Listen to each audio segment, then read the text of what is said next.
If you see a Maneki Neko, you should follow it. So that's what we should do.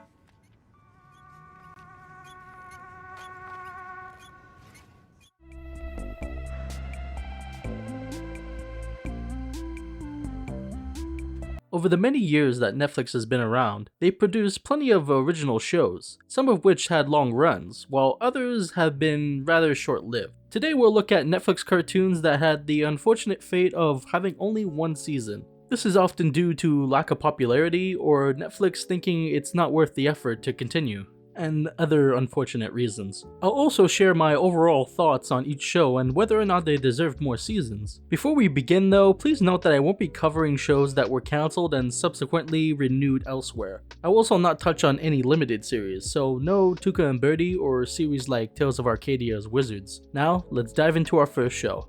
Hi, I'm Zelda, and welcome to City of Ghosts. City of Ghosts is a 3D animated hybrid mockumentary series created by Elizabeth Ito, who also worked on the pilot Welcome to My Life. You can certainly see the similarities between the two in terms of art style, and also the episode structure, which this show has a focus on new characters each episode. The premise of City of Ghosts revolves around a group of kids who interview people and tell different stories set in the Los Angeles area. They also communicate with ghosts living in the city. As I mentioned, each episode spotlights a new individual and their accompanying ghost, with different members of the Ghost Club taking the lead during their respective interviews. Our main characters include Zelda, the lead detective, who's always curious and kind, and determined to solve every mystery. Joe. Huh? What? The ghost was really shy, but I found her. Oh, great. Do you want to meet her? Yes? Thomas, who is an expert on mysterious and haunted objects, identifying and learning about the items related to the story to gain a better understanding of each situation. And I did some research and I found it's very, very, very big evidence. The Maneki Neko is from back in the day in Japan. Ava, who enjoys different arts and music in her neighborhood and strives to foster a sense of local togetherness. And here is where I come to learn poetry with Sonia. Peter, who is always active and seeking novelty, is hyperactive and curious about various situations they encounter. Peter! Peter! It's me! I'm Peter! Peter! Re? Hurry? Rory? Shh! Boom boom chick Peter! Shh! It's me, Peter! And lastly, Jasper is the most recent addition to the Ghost Club, joining in the middle of the series after a family and others are interviewed, sharing stories from their area. Hi, I'm Jasper. I come to this park a lot. My house is really close by. Sometimes my moms call this our backyard. In terms of the animation, the show employs an interesting mixed media style with photorealistic backgrounds and 3D characters and as well as 2D background characters. It exudes a kid-friendly, warm, and charming aesthetic that appeals to the eye. I consider the show to be very good at accomplishing its goals, primarily teaching children about different kinds of people and communities within small areas. It presents its lessons in a way that is easily understandable for many viewers, earning its Peabody Award. However, just because it caters well to children doesn't mean that adults won't find it equally engaging. We were ridiculed a lot, and even I was too when I was going to school. I hated history. I just felt that discrimination, like we were the perpetrators. Learning about its various aspects of the city, its different cultures, and the people who inhabit it is genuinely fascinating. The show delves into old, new, and the present. If you're looking for a pleasant, laid-back series to binge watch, City of Ghosts is a great choice to start with. Ready? Unfortunately, the show only consists of 6 episodes, and was likely not renewed due to its limited popularity. Personally, I haven't seen many people discussing the show, but hopefully over time more viewers will appreciate the charming qualities it brings to the table. If you haven't watched it yet, I encourage you to give it a try.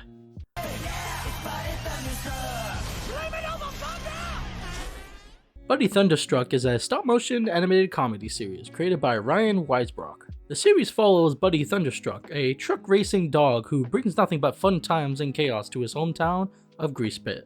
He goes about his day getting into various shenanigans around the town, and participating and winning in races along the way. The characters we follow in the series obviously include Buddy Thunderstruck, who is locally famous in Grease Pit as a skilled racer who has never lost a race. He is an energetic and charismatic person who is loved by most, although Buddy can be seen as a bit full of himself at times. But he deeply cares for his friends and family and the town, and he will do the right thing when needed.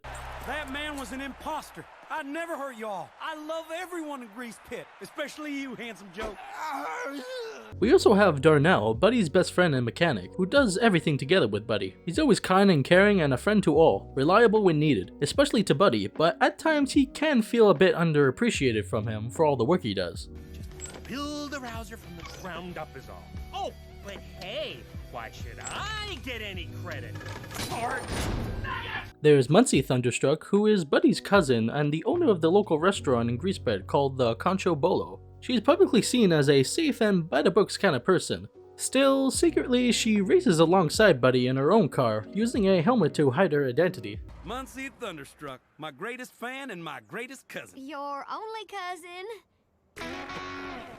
We have Belvedere Moneybags, who is new to the town and is a wealthy racer. He travels around to prove that he's the fastest racer in the world, and tries to defeat Buddy's undefeated streak as the top racer. He also eventually becomes the city's mayor to be able to race against Buddy in the speedway. Mr. Thunderstruck may have fooled those idiots with his lies, but I gathered some very useful information for my plan. Lastly, one of our main characters is Sheriff Cannonball, who watches over the town and is always on the hunt to arrest Buddy for reckless driving and not following the law in town. He may be tough on our characters, but he is just trying to keep the town safe for everyone who lives there. Excuse me, Sheriff. Oops. I hate me some Buddy Thunderstruck. The animation in the show I personally think looks pretty good. I must say its stop motion and everything has a soft fabric look to it. The animation was done by Stupid Buddy Studios, who were formerly known as Stupid Monkey, which was most well known for its works behind Robot Chicken. You can clearly see the same creative touch from the chaos of the characters that go through each episode. I think this is an actual good show that didn't seem to gain much popularity at the time, probably due to the lack of visibility. I honestly don't see many people who've talked about this show at all, let alone seen it to begin with. However, those who have watched it have given it nothing but praise and wanted to see more. But back in 2021, the creator posted what would have been done for season 2, which never came to be. And it's a real shame, as I would have liked to see at least one more season of it. Being one of Netflix's first animation originals back in the day, and not being an existing property before doesn't exactly get you a lot of attention. We can only hope that one day Ryan will get the rights to his show and be able to continue it elsewhere. If you haven't checked out the show, I do recommend it for fun and wacky shenanigan-filled experience that I'm sure everyone can enjoy.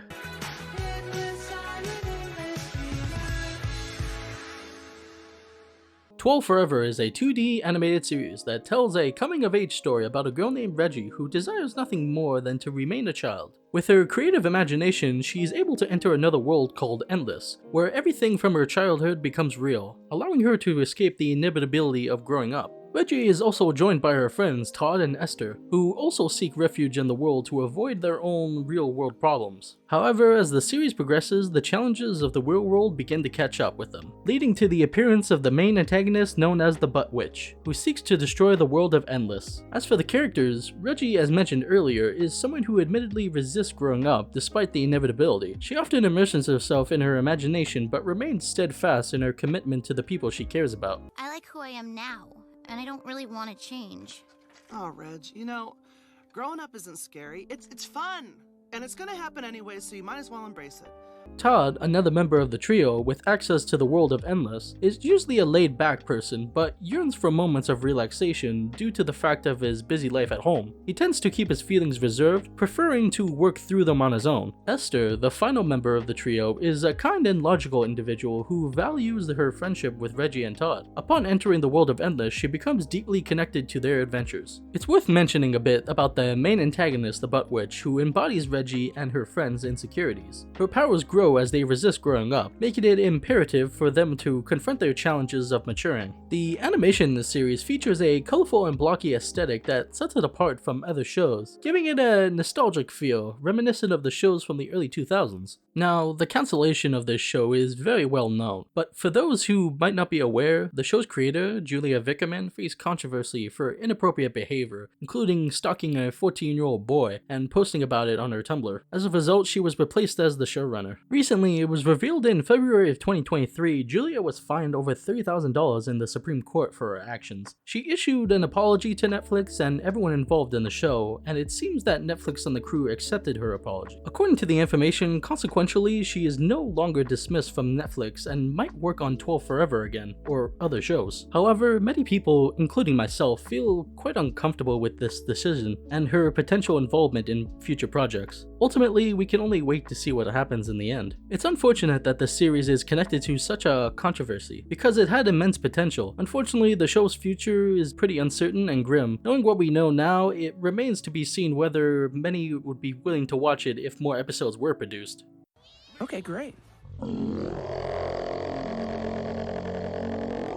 The Midnight Gospel is a 2D animated sci-fi adult series created by both Pendleton Ward and Duncan Trussell. The show's premise involves real podcast interviews conducted by Trussell with various individuals in surreal locations across the multiverse. Essentially, the animation is built around the audio from these interviews, with some additional dialogue to create a narrative for the show. Hello. Thank you, Mr. President! Hello. Thank you, Mr. President! Hello. Mr. President! Thank you!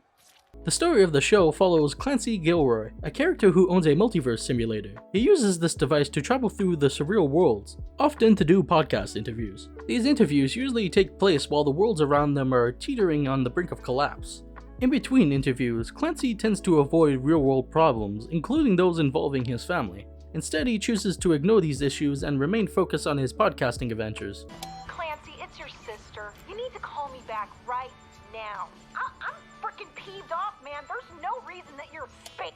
Throughout the series, viewers learn more about Clancy and his situation. The animation in this series is visually stunning and chaotic, brought to life by both Titmouse and Netflix Animation. It's a psychedelic and vibrant experience. Fittingly, it released on April 20th of 2020, with a colorful and mind-bending aesthetic. It's truly sad that The Midnight Gospel had only one season consisting of 8 episodes. Duncan Trussell expressed a desire to create more, but Netflix chose to cancel it. Many viewers, including myself, would have loved to see additional seasons. Now, I won't give away too much for those who haven't seen it, but the final episode was particularly emotional and left many of us in tears, touching our hearts during the time of isolation.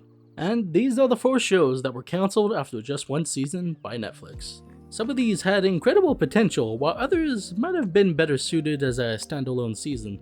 Netflix often cancels shows that haven't fully found their footing or haven't fully achieved extraordinary viewership. Have you seen any of these shows? What are your thoughts on them? Feel free to share which of these shows you would have liked to see more of. And let's hope future releases on Netflix get a fair chance to flourish.